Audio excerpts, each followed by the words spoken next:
Hello friends, आज हम लोग एस सी वर्मा बुक के सेंटर ऑफ मास और कोलिजन एंड मोमेंटम वाले चैप्टर के कुछ प्रॉब्लम्स को सॉल्व करेंगे। पहला प्रॉब्लम मैंने प्रॉब्लम नंबर 12 लिया है।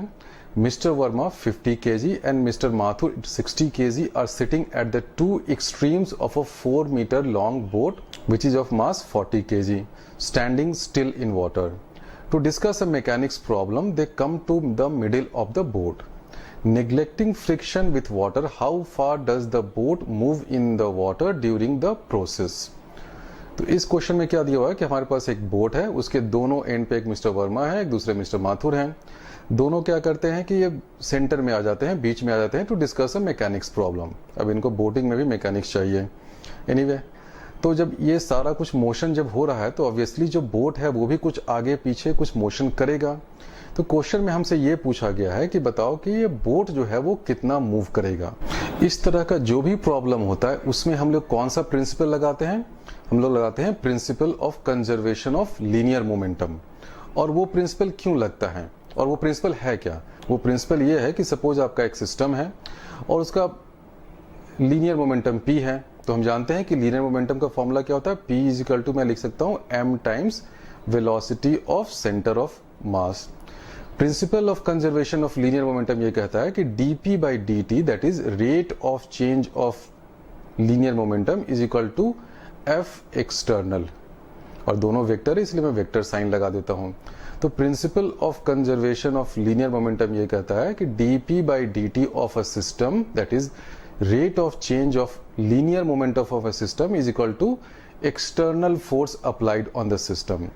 तो इस तरह के सारे प्रॉब्लम्स में इसी प्रिंसिपल का हम लोग यूज करते हैं। अब देखिए, ये हमारा सिस्टम है, इसमें दो आदमी भी है, एक बोट भी है। अब इसमें एक्सटर्नल फोर्स क्या लग रहा है? ऑब्वियसली एक्सटर्नल फोर्स तो ग्रेविटी सब जगह लग रहा है। इस बोट के कारण भी इसका कुछ mg होगा, इस मैन का भी ग्रेविटेशनल फोर्स इस पर भी एक्ट करेगा, इस पर भी एक्ट करेगा। लेकिन ग्रेविटेशनल फोर्स जो है वो किस डायरेक्शन में है? ग्रेविटेशनल फोर्स एक्ट कर रहा है वर्टिकली डाउनवर्ड डायरेक्शन में। क्वेश्चन में हम लोग किस तरह के मोशन की बात कर रहे हैं? क्वेश्चन में हम लोग बात कर रहे हैं हॉरिजॉन्टल डायरेक्शन की मोशन की। तो हॉरिजॉन्टल डायरेक्शन में क्या है? एक्सटर्नल फोर्स 0 है। External force is 0, it means P is constant या P इज कंजर्व्ड जिसको बोलते हैं कि मेरा लीनियर मोमेंटम जो है वो कांस्टेंट रहेगा थ्रू आउट द प्रोसेस। अब लीनियर मोमेंटम है क्या? लीनियर मोमेंटम अभी हमने देखा कि linear momentum is equal to mass that is total mass of the system into velocity of centre of mass. तो लीनियर मोमेंटम कांस्टेंट है, इसका मतलब velocity of centre of mass constant है। अब इस सिस्टम में देखिए कि इनिशियली सेंटर ऑफ मास की वेलोसिटी क्या थी? वो 0 था। 0 क्यों था? क्योंकि इनिशियली दोनों आदमी भी स्टेशनरी है, बोट भी स्टेशनरी है। इसका मतलब मेरा इनिशियल सेंटर ऑफ मास की जो वेलोसिटी थी वो क्या थी? 0 थी। मैं इसको अगर इनिशियल के लिए i यहाँ पे डाल दूं तो जो फाइनल सेंटर ऑफ मास की जो वेलोसिटी है वो भी क्या होगा? वो भी ऑब्वियसली 0 होगा। इसका मतलब ये हुआ का जो सेंटर ऑफ मास है उसकी वेलोसिटी थ्रू आउट 0 है। सेंटर ऑफ मास की वेलोसिटी थ्रू आउट 0 है, इसका मतलब ये हुआ कि आपका जो पोजीशन ऑफ सेंटर ऑफ मास है वो कांस्टेंट है। कांस्टेंट क्यों रहेगा? क्योंकि उसकी वेलोसिटी इनिशियली भी 0 थी, फाइनली भी 0 है, and through out this motion, through out this process जो भी हो रहा है, आदमी बीच में आ रहा है, बोट आगे या पीछे जा रहा है, through out this process velocity of centre of mass is 0, it means position of centre of मास, जिसको मैं एक्स cm लिख रहा हूं, एक्स इसलिए क्योंकि मैं एक्स कोऑर्डिनेट की बात कर रहा हूं। तो पोजीशन ऑफ सेंटर ऑफ मास जो है वो कांस्टेंट रहेगा। ठीक है, तो ये एक बेसिक की कॉन्सेप्ट है। और जितने भी क्वेश्चंस आप एस.सी. वर्मा के इस तरह के होंगे या इस तरह के क्वेश्चन जेई एडवांस में भी पूछे जाते हैं, ये काफी फेवरेट टॉपिक है आईआईटी जेई पेपर सेटर्स का। इस तरह के जितने भी प्रॉब्लम्स होंगे उसमें बेसिक कॉन्सेप्ट आपको ये ध्यान में रखना है कि आपके पास एक्सटर्नल फोर्स क्या लग रहा है। उस अगर एक्सटर्नल फोर्स आपका 0 है in the direction of motion, इसका मतलब सेंटर ऑफ मास की वेलोसिटी कंजर्व्ड रहेगी। अगर इनिशियली मेरा सेंटर ऑफ मास की वेलोसिटी 0 थी तो फाइनली भी 0 रहेगी, यानी कि through out the process centre of मास की वेलोसिटी 0 है। इसका मतलब एक्स सेंटर ऑफ मास, ये जो होगा पोजीशन ऑफ सेंटर ऑफ मास, वो कांस्टेंट रहेगा।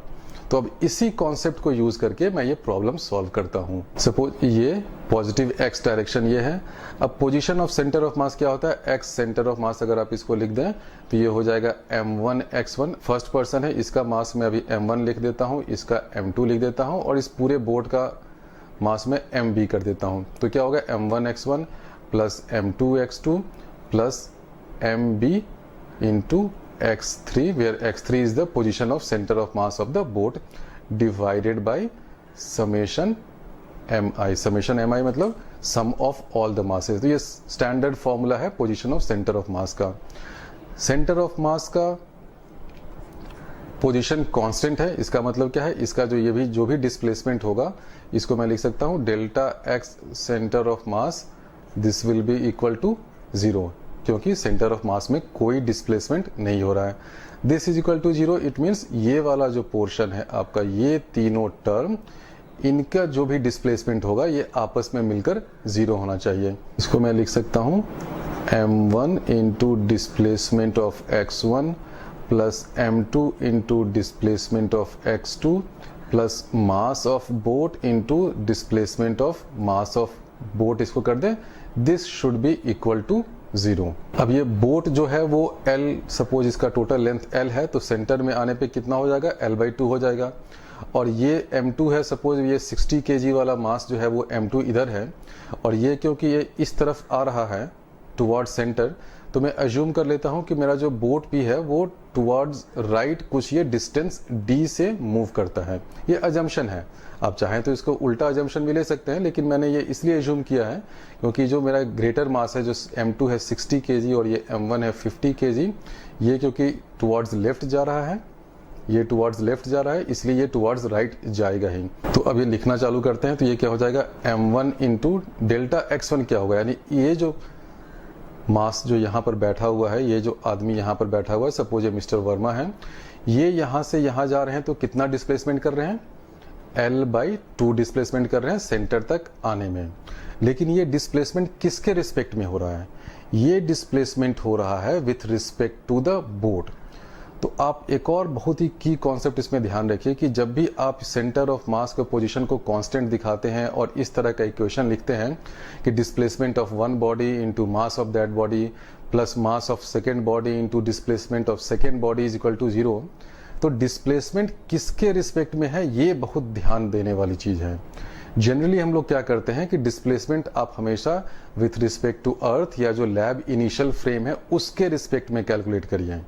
इसलिए तीनों जो डिस्प्लेसमेंट होगा, डेल्टा x1, डेल्टा x2 या डेल्टा x3 हो, तीनों जो है वो सेम रेफरेंस फ्रेम में होना चाहिए। और नॉर्मली हम लोग इसको अर्थ या लैब फ्रेम ऑफ रेफरेंस से कैलकुलेट करते हैं, क्योंकि हमें क्वेश्चन में क्या फाइंड करना है, how far does the boat move in the water, यानी कि बोट का मूवमेंट हमें फाइंड करना है। तो ऑब्वियसली वो किसके रिस्पेक्ट में फाइंड करना है, विथ रिस्पेक्ट टू लैंड या विथ रिस्पेक्ट टू अर्थ। तो ये डी जो है ये विथ रिस्पेक्ट टू अर्थ उतना डिस्प्लेसमेंट हुआ। इसलिए इस तरह के प्रॉब्लम में ये पॉइंट को हमेशा ध्यान रखिए कि जो डिस्प्लेसमेंट है वो विथ रिस्पेक्ट टू अर्थ आप लें। तो इस मास का displacement with respect to earth कितना हो जाएगा, ये L/2 डिस्टेंस से इधर मूव किया, साथ ही साथ बोट भी जो है वो d डिस्टेंस से आगे मूव किया, इसका मतलब इसका डिस्प्लेसमेंट हो जाएगा L/2 प्लस d। और जो दूसरा m2 है वो क्या कर रहा है, वो L/2 डिस्टेंस से सेंटर की ओर आ रहा है, नेगेटिव x डायरेक्शन में आ रहा है, क्योंकि मेरा पॉजिटिव x डायरेक्शन क्या है, मेरा पॉजिटिव x डायरेक्शन ये है। तो ये L/2 ये नेगेटिव में आ रहा है, प्लस ये जो d है बोट के कारण ये इधर जा रहा है। तो इसका अगर मैं डिस्प्लेसमेंट लिखूं इस सेकेंड मास m2 का, तो वो हो जाएगा minus m2 L/2 minus d।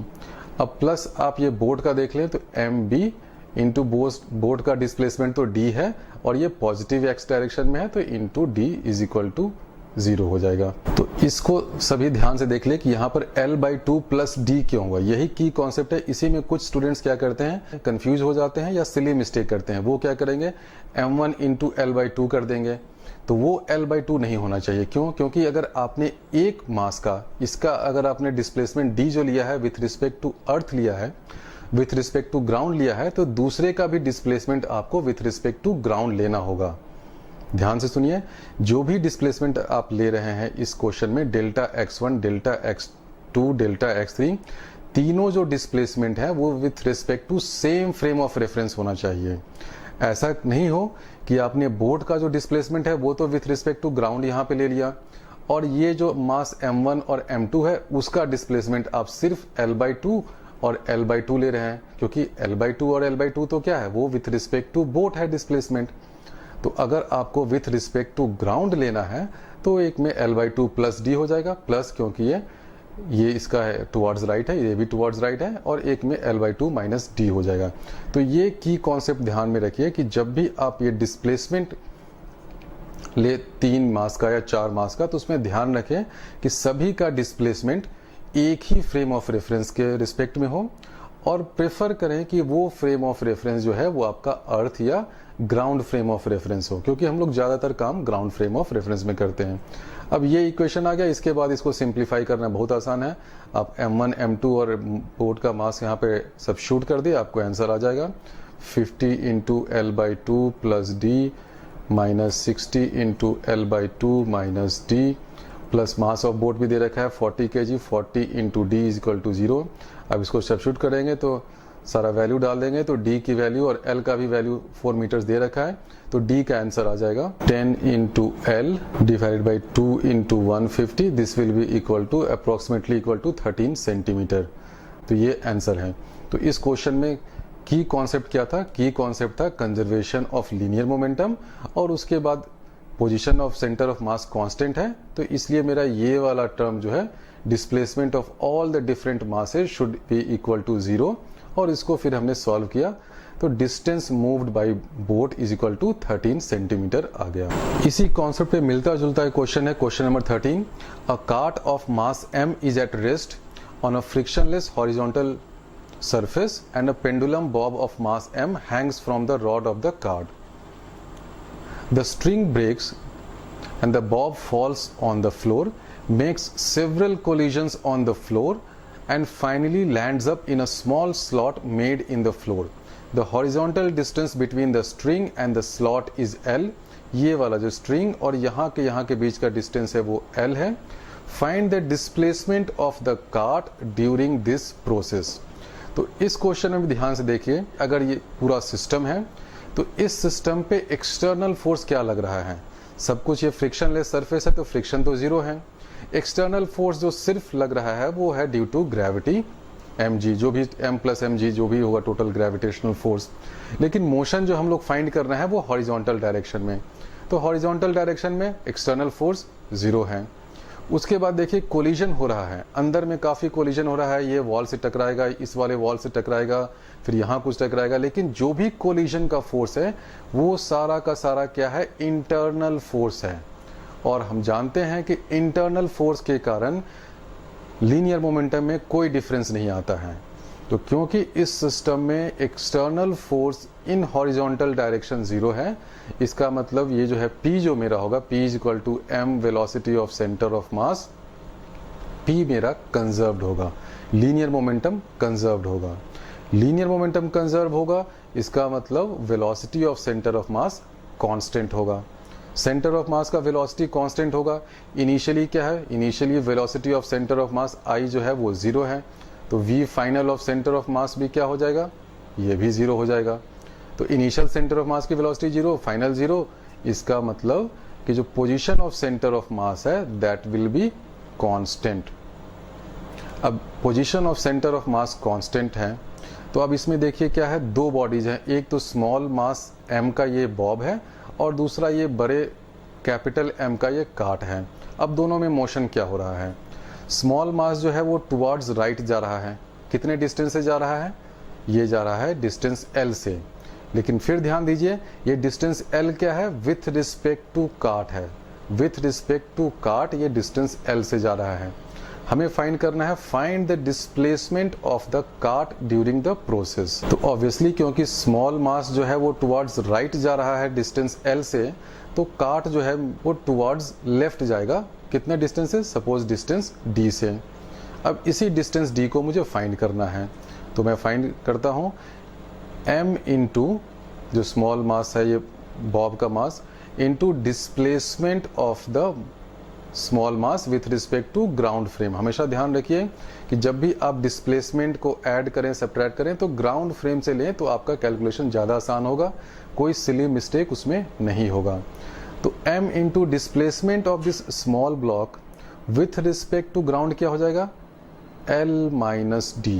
ये L माइनस डी क्यों होगा, क्योंकि L तो ये टुवर्ड्स राइट जा रहा है, ये L टुवर्ड्स राइट जा रहा है, बट दिस L डिस्टेंस ही is going towards right with respect to this cart, और जो कार्ट है वो D डिस्टेंस से पीछे जा रहा है, तो ये L माइनस डी हो गया।